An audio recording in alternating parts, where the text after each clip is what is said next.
Hello, everyone, and welcome to the TFB Spotlight.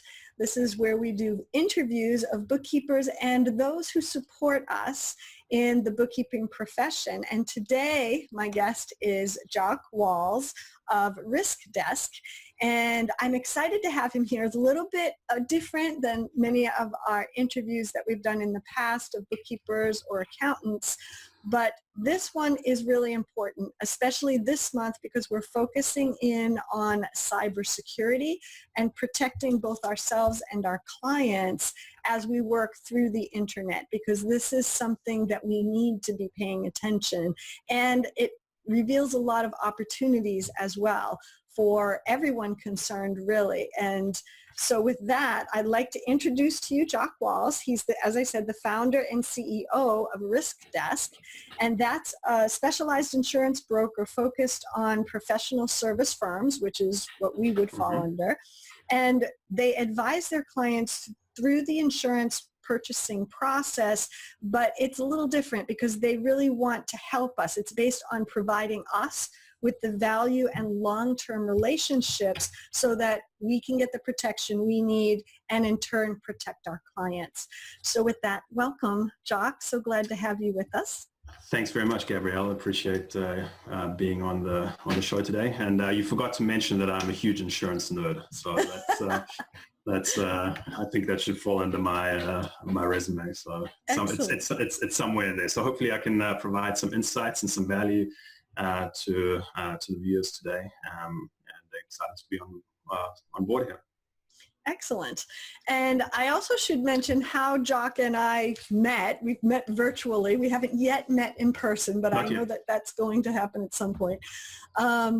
But basically, about a year ago, I wrote an article on the Freelance Bookkeeper blog that was about liability insurance, and we got a lot of interest on that. It's also a very big topic, something that we need to be talking about as well.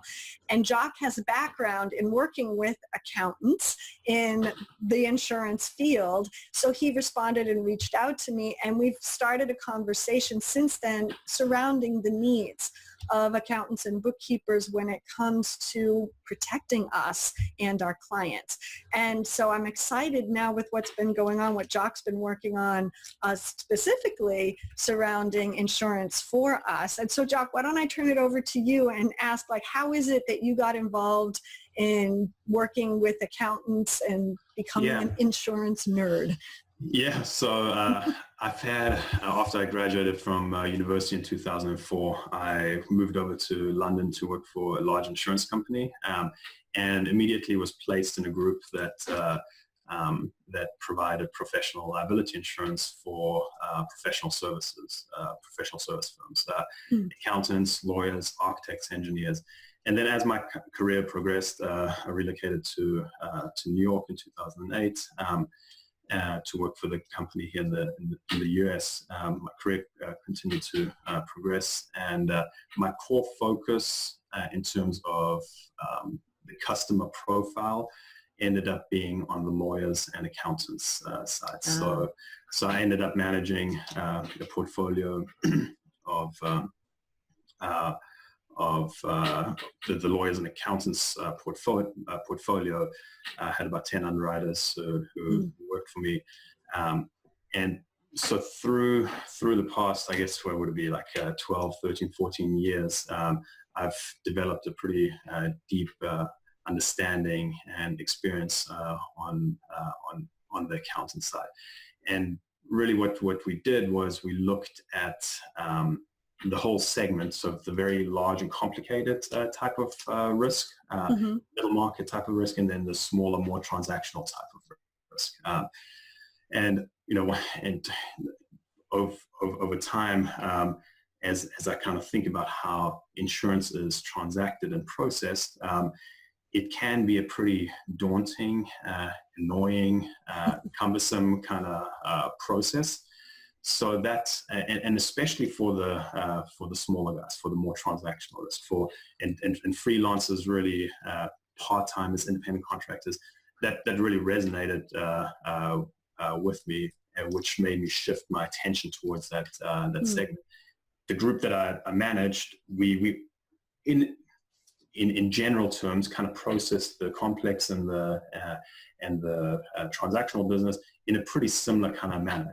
It was very labor intensive, where, as you could imagine, the transactional risk, technology should be leveraged. We should automate the process a little better. And so that kind of got me thinking, and that ended up. And I ended up focusing my attention on that segment and to bring an online platform solution to the marketplace. And as you know, Gabrielle, I'm excited to have partnered up with Nationwide to provide a solution to the marketplace under a branded platform directed at freelancers, independent contractors, and part-timers, and accountants, bookkeepers, tax preparers are a core focus for us. Excellent. That's fantastic.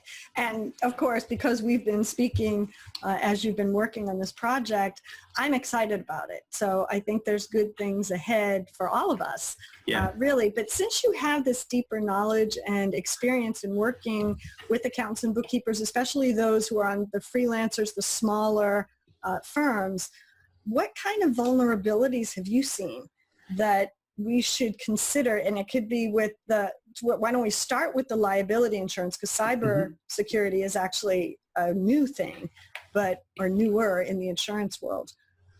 But start with the liability. What kind of vulnerabilities have you seen that are typical, maybe especially among the smaller accountants and bookkeepers? And let me just take a step back, because when you think about risk in general, there's really two avenues that you as an individual or an entity or a large organization can take to manage your risk. One, it's you adopt best practices and you try to improve yourself, your procedures, your processes to reduce the element of risk or the exposure that you create. So that's a very kind of controllable aspect.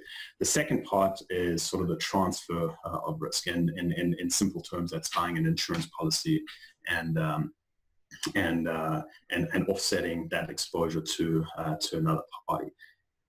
The conversations you and I had, we started thinking about this sort of long-term view of creating an environment where those two really go hand in hand, and it's for the freelancers. It's a very underserved segment. What you're doing, Gabrielle, is you're helping your viewers, your clients, kind of manage their risk through the content that you provide.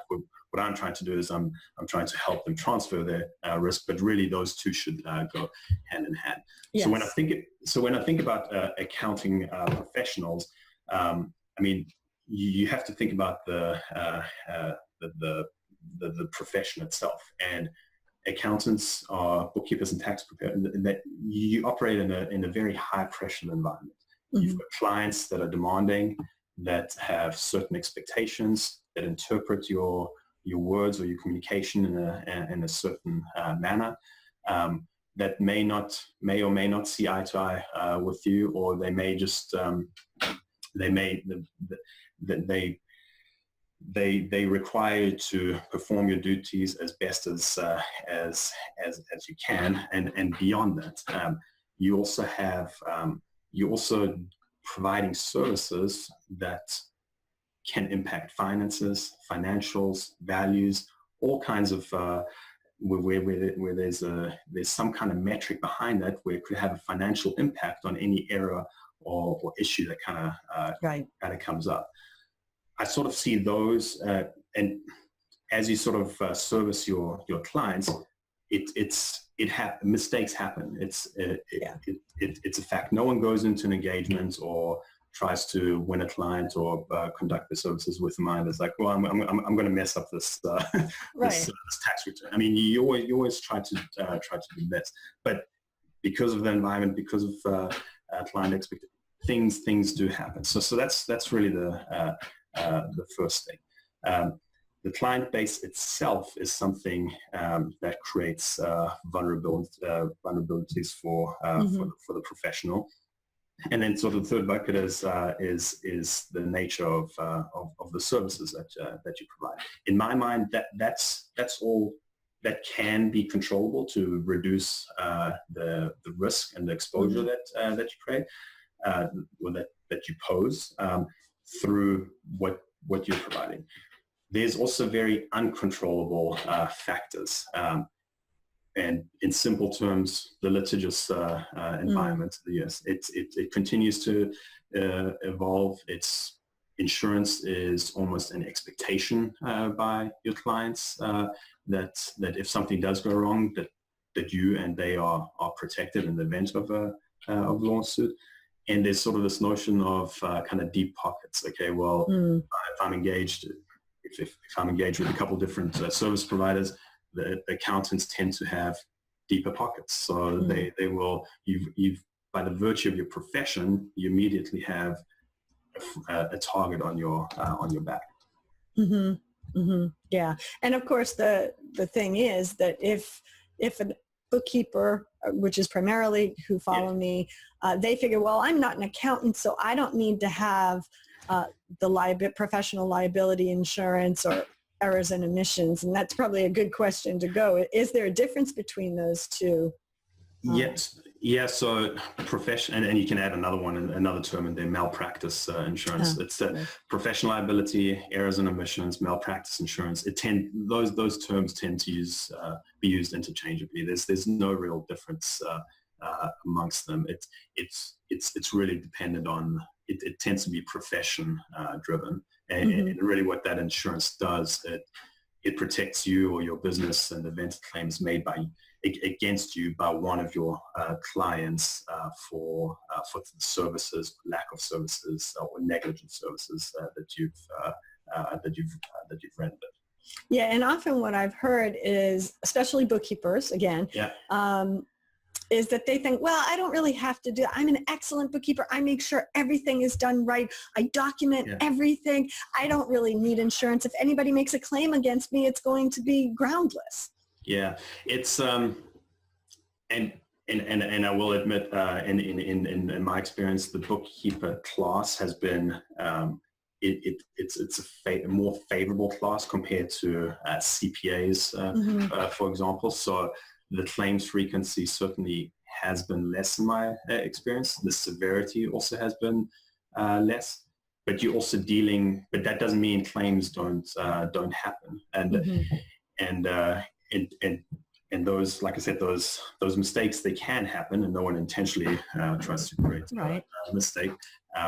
But it's at the end of the day, it depends if that second bucket, the transfer of risk, how comfortable and how willing you are to kind of engage in that. Yes.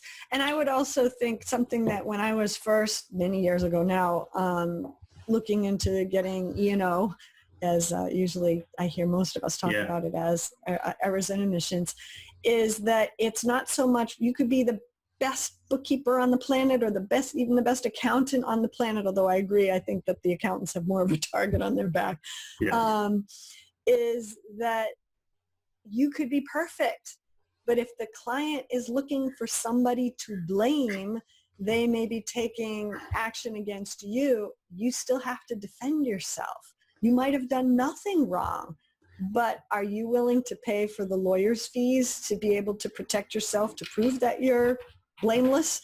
That's, to me, what the insurance really helps with too. And you bring up two very important points. The one is you don't have to have an actual claim. The definition of the coverage tends to say it either refers to a circumstance where it could rise, a situation that could rise to a claim, or it could be an alleged claim where a claim hasn't really materialized yet, but it could or could not be coming. So having someone involved, an insurance company who can kind of guide you through that process from the very beginning, often can be very helpful. And insurers have even over time try to throw this pre-claim thing in there where no claim has been made, not even but you think, oh, I've actually identified something that I screwed up. I'll hold up your hand, and so you try to collaborate with them to rectify that situation. The second piece, which is always a very overlooked benefit or coverage feature of the policy, is the defense costs. Mm-hmm. People always think, okay, well, if I get sued, I'm going to pay a claim and for the damages, and there's a payment. But the legal expenses and coordinating the legal team or the lawyers that you would have to engage in, having someone kind of go through it, that regardless whether it's an actual claim or an alleged claim or it's frivolous, that is, in my mind, especially for a more benign class, is highly valuable. So that when I think about it, that's how I kind of think you almost buying a legal defense policy. Yeah, pretty much. I mean, that's what I think of, especially as a bookkeeper who supports lawyers and I see their fees. Yeah. So even if there's nothing that's connected, I wouldn't want to be paying those fees. But it's funny, a question I have off script here is that you made me think of, what if one of your clients, a bookkeeper's clients, is being sued for something financial? And then can't the bookkeeper, even if I'm a solo bookkeeper, independent, can't I also get implicated in that lawsuit? Absolutely. I mean, again, that's sort of regardless whether it's frivolous or not. That's where the litigious environment comes in play. And with plaintiff attorneys and plaintiffs tend to try to cast as wide a net as possible. Often it's driven by the plaintiff attorneys because they don't want to, it's the attorneys themselves. They don't want to have an E&O or malpractice suit against them where they say, oh, we don't have to sue this person because but okay, well, they've got deep pockets, so it's done, but we're unstable. Yeah, our internet connection's a little funky. I could understand what you were saying, but it was a little funky. I think we're okay now. Do you want to read it? No, go ahead. This is fine. So you were just saying that because it could be our client, well, I can reframe what you said as well, that our client could be tickled pink with us and think we are the best thing since sliced bread. Yeah. They're totally happy with us. But if one of their clients or someone else that our clients are dealing with could be based on a decision that we don't even know that our client made, that now has gotten someone else angry, that they could go to sue our client, and then because of the lawyers for whoever the plaintiff is trying to cast a wide net, we could get scooped up in with that. And then by having our liability insurance, that can help protect us as well. And it could even be as simple as your client saying, hey, you sort of missed or hey, I've got this issue at hand, help me defend it. And because it's a great client of yours and you don't want to lose them, and I mean, there's sometimes those personal relationships which in my experience, I mean, we've seen claims like that in the past. So the insurer kind of sometimes pony up and pay. Other times they say no. Yeah. So what is the best prevention in a case like that? That if you find out something's going on with your client, should you be sending up the flag to your insurance company if you have the errors and omissions? My school of thought is communication and being prudent about it that's the best policy. It's trying to prevent something from the worst cases always stem around someone trying to fix the problem themselves. So if you've got the resource or the access to a team who can help defend you and take a proper steps from the very beginning, why don't you utilize it? In my prior life, when we saw a customer or a prospective customer with a claim on their loss run, we wouldn't, and it said 0 next to it and it said circumstance, we wouldn't penalize that customer unnecessarily, because often it would signal that they're being diligent, and it's sort of a reflection of their risk management too. Mm-hmm. I mean, and at the end of the day, you also got to think you're paying for the insurance. Yes. You don't necessarily want to use it, but you don't want to be in a position where and give the insurer the opportunity to say, well, you messed up the facts, you did this, you did that, you should have reported the claim even if it wasn't, and give them an opportunity to kind of back out from handling the claim. That to me is the worst. Yes. I mean, that was the price of admission here. That was the best tip we could get here, is that if you're paying the premium, you have the professional support behind you. Don't try to fix an issue yourself. Go ahead and tap into them. Even if they're like, oh no, it's fine, don't worry about it. Use them. You're paying them, so you might as well get the benefit from your premium. Exactly. And yeah, you should definitely do that. I mean, that's what we've, not just now, but also as an insurer, I had always recommended when I, especially some of the larger, when I had face-to-face interviews and conversations and underwriting meetings with my clients, is if this came up, it's like, notify, call us. Do not wait around. It's that should be your best practices approach. Yes, excellent. So can you tell us about any situation where you've seen an accountant or bookkeeper who did get sued? What happened? Sadly, yes, and plenty of times in terms of the accounting profession in general.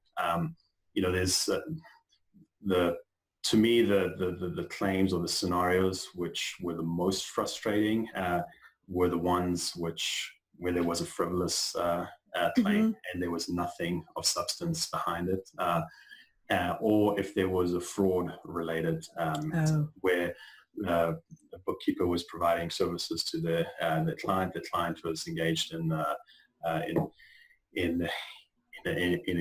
fraud scheme, or someone was stealing money, and all of a sudden, hey, you should have understood what these transactions really meant, and the bookkeeper, it wasn't necessarily their responsibility to, but again, that's where the litigious environment and the deep pockets come into play, where you've got a target on your back, so it's like, okay, well, we've lost 100, 200 grand. We need to recover that from someone. So they're looking for a scapegoat. Actually, that's an interesting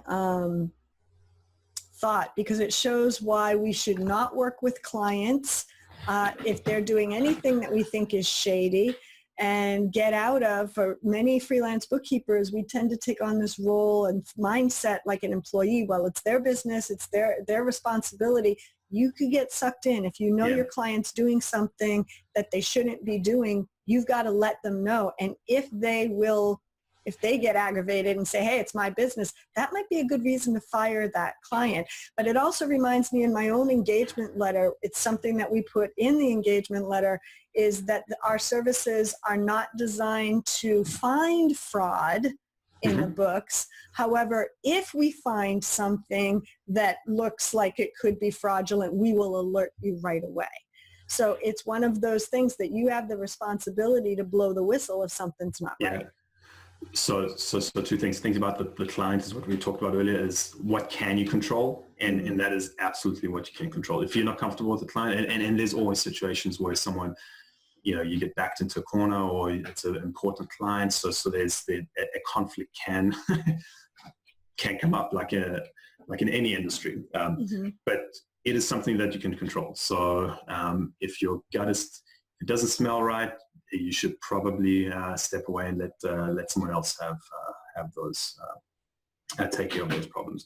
The fraud aspect is really interesting, because the insurance policy and the client, they don't want to pick up any fraud. You want to avoid that, but you still drag. And even if and again, your engagement, we'll get on engagement letters later again, but having that stated in the engagement letter is a best practices approach, which is great, but it doesn't protect you entirely. So you could still be dragged in through litigation, or there could still be a settlement resulting, even if you have that in your engagement letter. But yeah, sorry. And that's why I always recommend, whenever bookkeepers mention it to me, or sometimes a bookkeeper who's been in business for a while will say, well, I used to carry the errors and omissions insurance, and, I never had a claim or anything on it. I decided I didn't need it,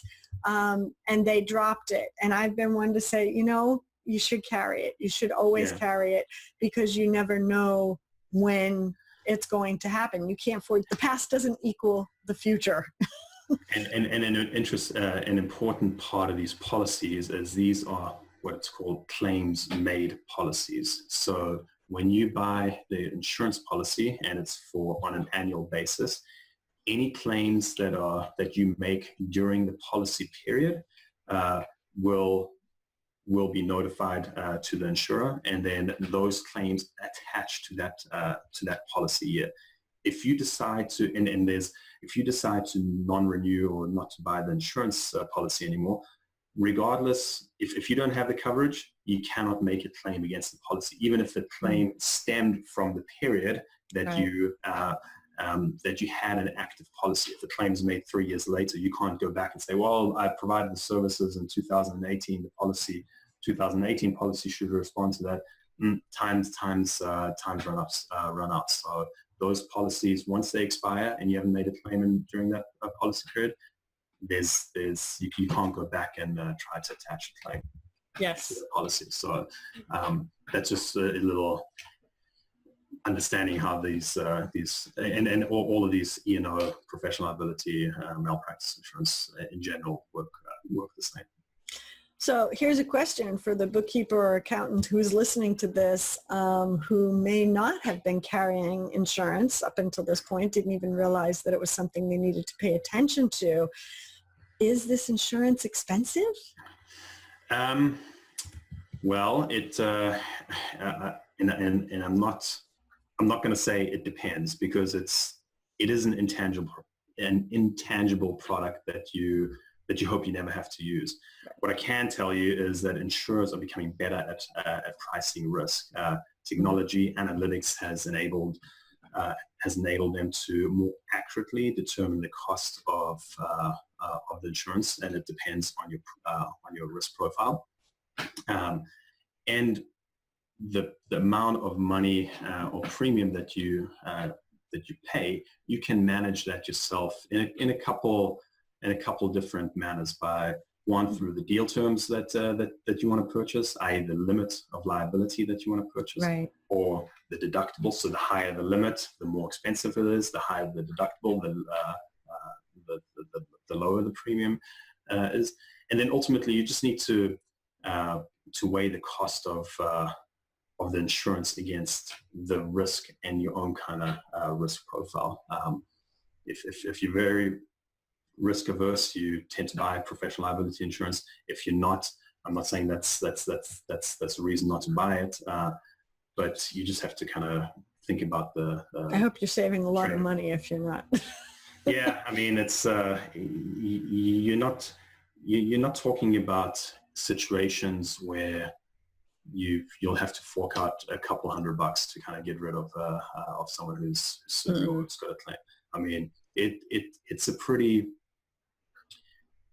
a very, again, another overlooked thing is it's a very emotional experience for insured or an individual to get sued by one of their clients. It takes the mental toll, especially when it's more on the in the gray area, or when it's of that frivolous nature, because it creates this kind of potentially the self-doubt, and you start to question, well, why did I just do this wrong, or I made a mistake? Am I not a good bookkeeper? So that impact, having someone at your side who can kind of guide you through it, and do all the heavy lifting and coordinating the lawyers and mounting the defense and helping you navigate through the complexities is for any professional should be the expense should be well worth it. Yeah, so it's really the price of doing business. To me, if you're going to run a professional business, then you should have professional insurance. And is there a coverage level that you'd recommend for like a solo bookkeeper, just in general, who's obviously not making a ton of money and may not have more than 10 or 15 clients? Yeah. What level would you say they should look for of coverage? There's no real rule of thumb that we apply. I would when I've been posed that question in the past, I just always say what you can afford. But at the very minimum, insurers tend to start offering limits starting at about $100,000, which is, to me, is pretty low. I would. But it's better than nothing. It's better than nothing. Yeah. I mean, and the incremental cost from going from 100 to 250 or 500 or to $1 million is relatively low. Relatively low. Yeah, and just to give like a ballpark, because I won't put you in this position, Jock, because I don't want to get you in trouble, but I can speak from my own experience, having been in business since 1990, and having the liability insurance, that the premiums are not that bad. It's several $100s at least, but it's not going to be a huge amount of money. So it's, budget for it, and it's not that much. Yeah. If you kind of convert it to a monthly basis, it's you're spending $20 to $50 $20 or $30 a month. It's something like that. And I mean, I can tell you with the partnership I have with Nationwide is that our minimum premium it starts at $250 for bookkeepers. We also have a lower retention for bookkeepers, or deductible for bookkeepers. But I say that, and I'm hesitant to give an actual figure because every jurisdiction, every state is different, and there's how you answer the risk management questions. They tend to be they have an impact on the premium too. So yeah, actually, before we started the interview, I was mentioning it to Jock because, as many of you may know, I just moved from Pennsylvania to Florida, so I had to redo my insurance, and yeah, Florida's a little more expensive than Pennsylvania. Yeah. But I should have given you a heads up when you told me you're moving. It's like, by the way, your premium's going to go up. So. Yeah, that's right. But it's okay. I view it. It's part of doing business. It's part of running a professional business. So I'm going to be professional. So now let's speak a little bit about cybersecurity, because this is kind of a new area for insurance, and many of us are now working virtually. Everything we do, all information is passing through the internet. What should we be thinking about when we're talking about cybersecurity? Yeah, it's cyber insurance. And again, there's a couple of terms that are used interchangeably: cyber insurance, or network security and privacy insurance. But the whole area, it's a rapidly emerging risk class. So as you can imagine, technology is advancing on a daily basis. So what a cyber policy looked like a couple of years ago, it's changed. So there's been additions to it.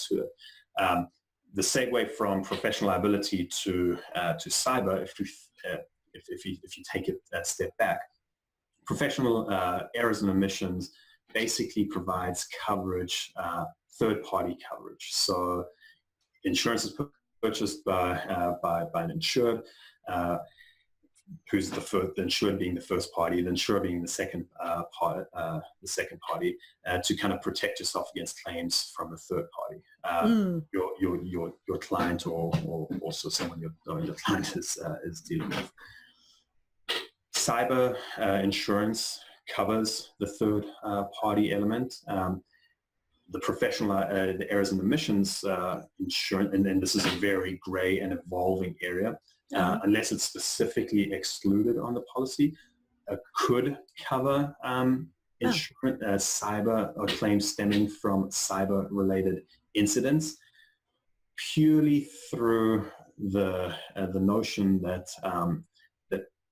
and some associations or professional organizations stipulate this, that the safeguarding or securing personal PII, personal identifiable information, or data of your clients is the responsibility and the duty of you as the bookkeeper or the accounting professional. So that's where you could potentially dip into your E&O policy to protect yourself from a lawsuit revolving around a cyber-related claim or lawsuit. However, what it does not cover is any first party loss, and the first party loss being where you have to fork out money for credit monitoring or investigation costs or attorney fees to handle and evaluate the breach on your network, data recreation. There's restoring data. There's a couple of different coverage features that fall under that first party bucket, which would not fall under the E&O policy. The biggest ones that you can kind of think of on the first party side are the notification costs, any data restoration costs where you have to recreate that data or you have to pay someone to recreate that data. The credit monitoring, if you've lost social security or you've been hacked and you've lost social security number and so forth, where you have to maybe Equifax is a bad example, but use Equifax to kind of monitor the yeah, they had that problem themselves. Yeah, exactly. So an emerging one is or risk is extortion, or where your computer gets locked down and ransomware. Yep. And then the last one is sort of that social engineering, where someone imitates who you are and asks you to wire, or asks your client to wire money to a certain or something along those lines. So yes, I've had one of my clients have that problem. And what you see in the press and the majority of the publicity is generated by the big ticket items, by Home Depot, by Equifax. Sony had a pretty big hack where the policies that those companies bought for several $100 million policy limits, those get exhausted, but it's the big ticket items that are generating a lot of publicity around companies and security that is relatively robust. What's happening now is that the cyber criminals are starting to drop down and starting to target the smaller. It doesn't result in big ticket items, but it's easier almost because there's less security. There's less individuals don't tend to think about best practices and what do I need to do to safeguard my data. Do I even know that I'm hacked? No, most people just do not know that. It's obvious when there's ransomware or a social engineering issue at hand because someone's lost some money, or they locked you down. But if information is stolen, most people just don't even know. We could have someone could be watching us right now with get paranoid. This interview, yeah. So Yes. No, it's true. So, do you think that cybersecurity is something that we should start educating ourselves about, especially if we're working virtually with our clients? Absolutely, and I know this month's topic is on cybersecurity, and again, it's sort of think about that environment. Think about how do I manage my own risk profile, and what you're delivering to your viewers, and what best practices can I adopt? Should I use my, and it's a rhetorical question, but should I use my laptop for both personal and personal use and for business use? No, but some people still do it. So Yes. there's that separation. There's fairly simple steps that you can take to manage and reduce the risk. And then the second part again is that transfer of risk. Can you buy a cyber policy and offset that risk?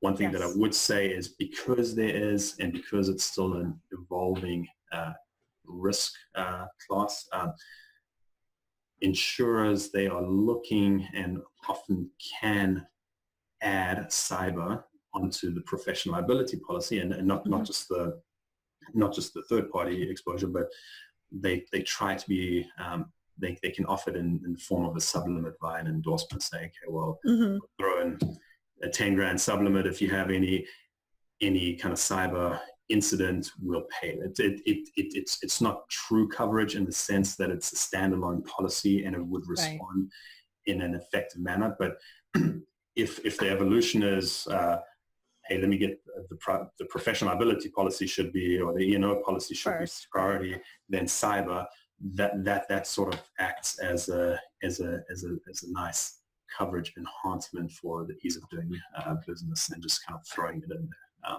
But yeah, it's and like a lot of these things, cyber, healthcare, financial institutions. Yeah, a lot of the demand is driven by requirements that clients may have. Someone may say, hey, you have to have you have to have a cyber policy to trade with me because you're handling some of our information. So if there's it's really in the financial, in the FI and the healthcare space with HIPAA laws and all that stuff. It's driving a lot of that demand and a lot of that those requirements. So, and it's only going to continue to accelerate. Mm-hmm. Yes, excellent. And of course, the opportunity from the business side, I can see as virtual bookkeepers, if we educate ourselves on it, we're then in a better position to assist our clients to have the best practices and protect them. And that differentiates you as a proactive, a true professional, as opposed to just a bookkeeper who's doing compliance work, acting like an employee and not protecting their clients at all.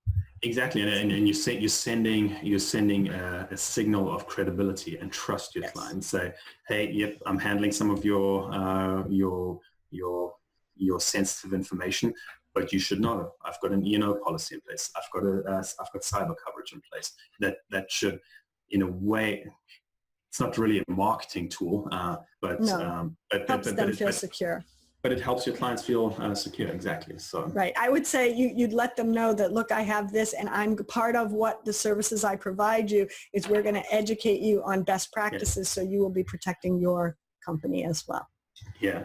And we didn't really touch on it, but best practices and how you can sort of, there's three kind of items that you as a bookkeeper should clearly look at. It's one, clients and what you do with your clients, and and which clients you take on board. The second piece is the engagement letter, and you talked about it. Right. Having that engagement letter in place it's incredibly valuable. It outlines what you and the agreement between you and your client, even if it. Give me an email. Say, hey, I'm going to do this. That is better than nothing. That documentation, just put anything in, and you can refer back to it with your clients. Say, well, you talk, and if you can, you talked about the fraud language in there, so that's valuable. But also outlining the scope of services and being as specific as possible. Yes. Often there's a reluctance. You're like, well, I don't want to sell myself short and do other stuff for them, but you can always revisit that kind of stuff. So. Yes. So those are the kind of, and sorry, the last thing is to help identify any problems that your clients may have with you, often can be a signal through them paying their fees. If they've stopped paying their fees, or if you're not collecting on time, you should ask yourself, well, is there an issue? Are they unhappy with my services? Because often they just say, well, you're not doing what I asked you to, so I'm not going to pay you. And being able to identify that and having that conversation up front or as soon as you uncover it, that can lead to you avoiding any issues in the future. Yes, and as bookkeepers, we kind of have an advantage on this. I hear of bookkeepers who have, clients that haven't paid them for 4 months and they're still working for them. And I'm like, why would you continue working for them? Yeah. But one point you bring up that's good. If they're not paying you, you know whether or not they have the cash to pay you. So if they're not paying you and they have plenty of cash, that's a red signal that there's something wrong that they are unhappy with. So be proactive, speak up, kill the problem while it's little is always a good practice. Yeah. So our internet looks like it's acting a little wonky at the moment, but thank you, Jock, so much for your wisdom. It's an incredibly valuable indicator. Well, thank you for having me on board today. I was very happy to be part of this, and it's been a great little session. So what can we look forward to from you? You said you're working on this project that is really focused for freelancers, small bookkeepers, and accountants. What can we look forward to and when? Yeah, so when you release this video, my expectation is that the platform will go live by then, and maybe we can just reference a link for your viewers to check it out once you release the video with the. Okay, and I'm going to ask a question you didn't know I was going to ask. Would you be willing at some point to come back, maybe even on a live session, to give us a demo? Yeah, absolutely. I'd be delighted to do that. So okay, that would be great.